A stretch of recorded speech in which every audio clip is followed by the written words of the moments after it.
Hi guys, welcome to the ACFL YouTube channel. I'm WhoDey, and I've got SteelBadker on today. We're going to be introducing the team breakdowns. We're going to talk about all 32 teams and their off-season, and today we're starting with the Cincinnati Bengals. So I guess for starters, we'll talk about the first period, the re-signing period for the Bengals. Obviously, the big move is bringing back Carl Lawson. They brought back a lot of their pricier guys and Trey Hopkins and Bernard back on vet min deals to kind of clear up some of their cap, obviously bringing in their Fat Randy back. So, that Carl Lawson deal, 3 years, $45 million. Any opinions on that one? So I think that they're pretty low stakes as far as their re-signings go in general. I mean, It's to get guys back that were on bigger deals for cheaper was a pretty solid move. And Carl Lawson, bring him back so they at least have a pass rush going forward is pretty huge for them. I think Carl Lawson could take a huge step up in the coming years. So that could end up being a very team-friendly deal if he can take steps forward. Yeah. So if I were grading this period, it kind of be like a B+. I mean, short of having to re-sign a huge guy and stealing him, there's not really a great way to get more than that. Yeah. But some sneaky moves and good value. Yeah. And I thought they, this time around they kept, the younger talent on defense, which was, a welcomed addition, I would say. And yeah, I mean, looking at the players they kind of let walk, I mean, they were able to keep most of the top guys anyways. So I guess good on them there. Moving on to the offseason trades they've made. A fair few here, not too many though. Sam Hubbard for David Njoku, bringing him in along with another trade with the Houston Texans. Pick 150 for Garyon Conley, which I think that is a 5th round pick.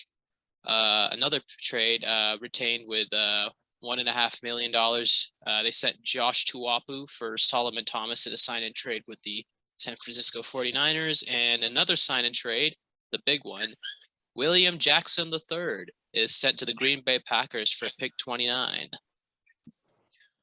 Yep.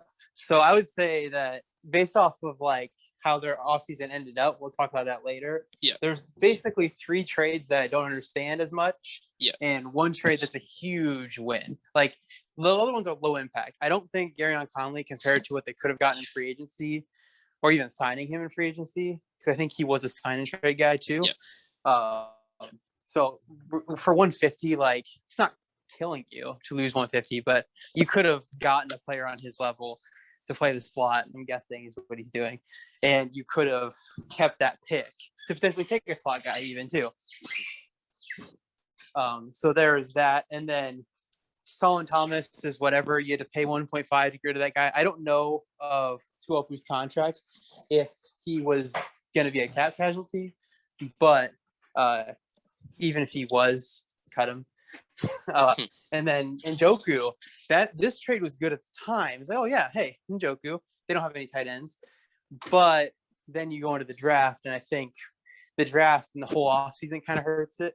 But getting the first for William Jackson in a year that they don't necessarily need the cap space to take the dead cap on, I probably am still going to give it a B, just because if 3 out of the 4 are questionable to me, no matter how good the one is, it's always going to be like, was it the best way they could have done? Yeah. If this is just 1 trade, it's an A, easy. Absolutely. And I think, they made some, I guess, low value picks here. A lot of them I see, like, with Solomon Thomas and Conley are a lot of, boomer bust players, fairly young and have shown some promise. So, yeah, I think guys they probably could have grabbed in free agency as well. I would agree with you there. And yeah, I mean, for the fact that they were able to get a 1st round pick for William Jackson, I mean, to let him go and still get the first, fantastic value, I would have to agree. Moving on to free agency, we've got Quinton Dunbar and Jermaine Illuminor, a guard from the Patriots last year. Illuminor got a 2-year, $8.6 million deal with $6.6 million guaranteed. I think that's a typo, actually. It's $4 million and I think 3 million of it is guaranteed. Quinton Dunbar is 2 years, 8.6 million and 6.6 guaranteed. Any thoughts on those signings? I mean, if they were like, oh, we just need to compete this year and we need some decent to fill 2 holes, they'd be fine. But otherwise, I don't really see these as being factors long term. Yeah. I mean, they're oh shit, we don't really have great options at these positions. So I like the Drain signing a little bit better. It's too much money, but the idea is okay. You can't really pay too much to try to protect Joe Burrow. So in the cuts that they made, Trey Waynes, Azuma, and Bobby Hart save money. But again, you're just losing. I think he signed Wayne's last summer, even. Yeah. So it's like you did 1 year, a big contract, and you're just cutting him to get rid of him. And you have to pay. I think at least 2 of these are post June. Yes. So you have to pay them dead cap next year too. Yeah. And none of them were on long enough term deals that it made sense. And you didn't necessarily need the cap space for this year based on some of the other moves you made for it. So this one is probably getting closer to the meh C range, just because the cuts made were just like, okay, it's just we're moving on, and it's you don't get credit for just moving on from bad moves made in the past, and the moves that they made aren't going to be a huge impact, kind of like the other smaller trades, but they're just meh. Yeah. So probably C. I would agree. Probably the right term is meh. I mean, most of them are Band-Aid players, probably, and again, you could see 2-year deals, long-term solutions, but I mean, maybe there's a little bit of upside if Dunbar can for once stay healthy, but if they can get a healthy year out of either of them, I mean, it massively improves their offensive line at least. Yep. And then bringing over to the draft, as you had mentioned, the Njoku trade not making a whole lot of sense, and here's why. Kyle Pitts going 5th overall. Siwa had been taken ahead of them, and was between Jamar Chase and Kyle Pitts, I'm assuming. And any thoughts on the pick? So originally I'd said it was an A when I was talking on the draft and stuff, but I did not remember the Njoku thing. So, and it's never going to be a bad pick to take the best player on the board. So I think it just knocks it just a small tick down to an A-, because it's like, okay, 2 tight ends is nice, sure. Njoku is not much of a blocker either. So they complement okay. They'll be fine. But like you could have gone for the biggest difference maker with the chemistry and stuff as Jamar Chase, or tried to trade down if there were offers, or just taken Slater even. Because I don't think Slater is necessarily a reach at 5. Right. Because he's that good of a player. It's just there's so many tackles you can move him down. So to me, there could have been more value found there. But again, in 4 years, Njoku's probably gone because of the low stake risk on him, and you got a stud tight end most likely. So long term, it's not going to be that much of an impact, but you could have maximized your potential for this year and maybe the next couple if you try to keep Njoku. So, and then Radunes was a good pick. I mean, he wasn't necessarily the best tackle that I would have taken at that spot, but he does offer exactly what the Bengals are trying to do, trying to get out, hook and end. He's solid in pass pro, and he projects to have more room to grow, especially into that frame and get a better anchor. So he's definitely worth a 1st-round pick, and I wouldn't consider this to be a bad pick at all, especially because you got this for just a free sign and trade, basically. Exactly, so to pick up that kind of tackle makes up a little bit for not being able to get Sewell earlier. Owe, he had taken the first in real life, so that helps. But I just don't see it with him. In Madden, the speed will help, but the speed will help if you can get him unblocked. I mean, that's just how it is. So if he can develop, and he went to the Ravens, I believe, right? Yep, that's correct. Which, if you're asking for a developmental edge, there's not a much better place in the league to go than the Baltimore Ravens. So that is the upside for the pick. I probably would have given it it's still pretty late for him as I expected. So I was probably thinking like a B, just because I don't like the player, but I expected him to go here. But I mean, with them going to the Ravens real life, I'm thinking a B+. Probably an A- for Radunes, just because I had taken Cosme. So I mean, A-, B+. Tay Gowan fell in real life a lot. I was very surprised by that, but I think he's better than where he got drafted in real life. Yeah. But it's B-. B minus to B, just because I like the player a lot. Cam McGrone, kind of a similar thing. I believe he fell a little farther than I expected. And linebackers are very difficult, especially late round linebackers. But I think a lot of these next few picks are going to be just like, yeah, I mean, they're fine. I mean, you're talking about late round picks, so it's not going to be too critical of these. So if giving grades for these down, and a fourth is a little rich, but it was just kind of the best available for that position. So Right. I'm going to go on C plus. B for Wild Goose. Stephenson isn't even signed yet, I believe. Yeah. But it's like he showed separation at the lower level of competition, and he's had some character issues. That's maybe why he isn't on a team. I'd be surprised if he isn't in a camp at least. So we'll go with like a C minus. And Taron Jackson probably about a C. I mean, there's 7th-round picks, unless you're Yeah. getting a crazy steal, which there wasn't a lot of them left, at least as far as, because a lot of us like looked at consensus boards like, oh yeah, that guy's not taken yet, we'll take him. So the opportunity for steals was less because we were all having similar ideas of these players. Yeah. So And overall, I mean, with your first 4 picks, our first 3 really being very solid picks, like it's an A minus A minus. draft for me. Yeah, I would agree. I think, yeah, with especially the guys that fell, you look at Tago and McGrone, on most consensus boards, they kind of had them at least within those rounds. And especially with Tago, and I kind of understand why he fell. I mean, this year's class is just stock full of people that have got like higher floors than him. But, you see with Goen and Wild Goose, even with McGrone, you get some safer defensive players. And, when we get to the projected lineups, like this is a team really devoid of solid players in those positions. So, to bring some stability there with some high ceiling high ceiling guys would be, or low ceiling.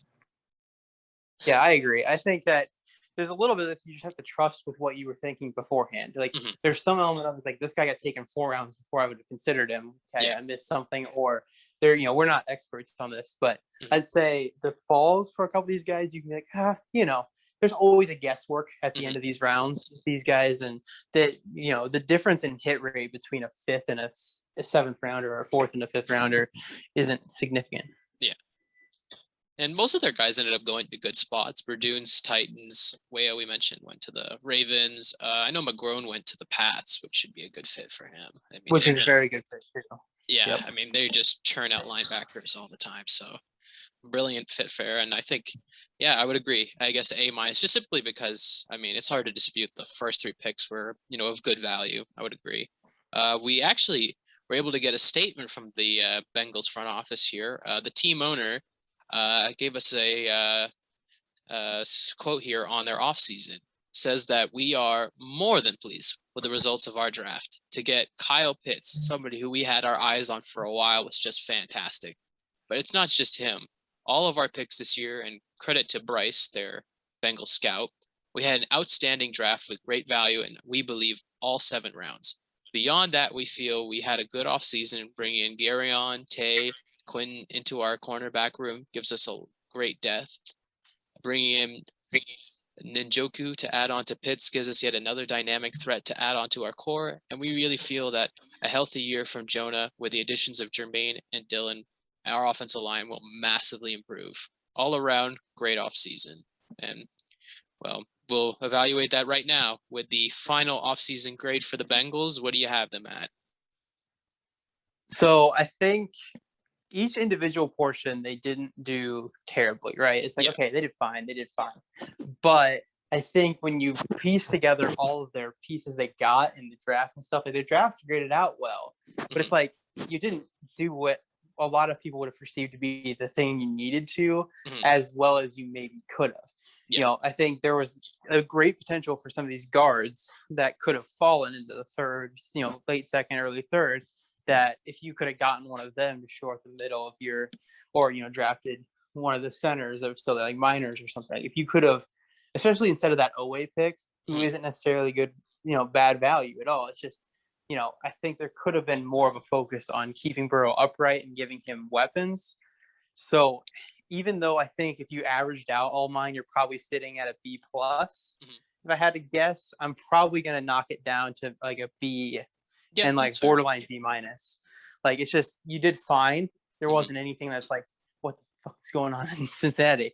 But it's just like, it was conservative. It was, okay, take the best player available. We're not trying to really fill the team out in a way that encompasses what Joe Burrow is going to be best at and what's going to keep him going that way for the longest.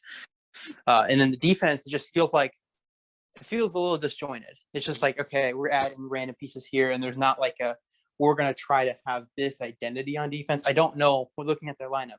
What's the identity of the Cincinnati Bengals defense? Like, what are they going to do? It doesn't feel like, other than like the Jesse Bates, the back, like being their anchor, that's about all they have. That's like a defined, like, a really proven player. A lot of the guys have had like, ups and downs in their careers. In particular, Dunbar and Conley have had big peaks and valleys in their careers, but it's that offensive line. I'm surprised they didn't go interior offensive line in the draft. That was something I was very surprised by, but ultimately they still got the tackle in the end, in that first round. So that kind of saves their draft. I would agree. On paper, definitely surprised they didn't go for the interior offensive line. And moving on to the projected lineups, I mean, talking about the offense. You can see him on the screen. It's like the things that you're looking at going into the year was like interior offensive line, the other tackle spot, wide receiver 3, tight end going in for offense. And they filled tight end twice. Wide receiver 3 is still, very much question mark. Interior offensive line, not really better. I mean, Jermaine's fine, but like I don't think he's necessarily an upgrade. It's over just like he'll get in the people's way a little bit. Radunes is the biggest plus other than the tight end position. So it's just like, okay, they made strides in 2 positions, but they spent a lot more on these positions than to get just 2 upgrades. So it's minorly disappointing, I guess. That's kind of goes into the whole offseason grade being lower. And then on defense, that's exactly what I was saying. Like, look at it, it's fine. The pass rush should be fine. The linebackers will be bad, but better. They'll get better. The secondary is going to be Jesse Bates doing a lot of heavy lifting, probably running cover 3, where you can just tell your corners to not get beat deep and hope for Jesse Bates to make everybody else right. And he can do it, but you're not making anything better than it was last year.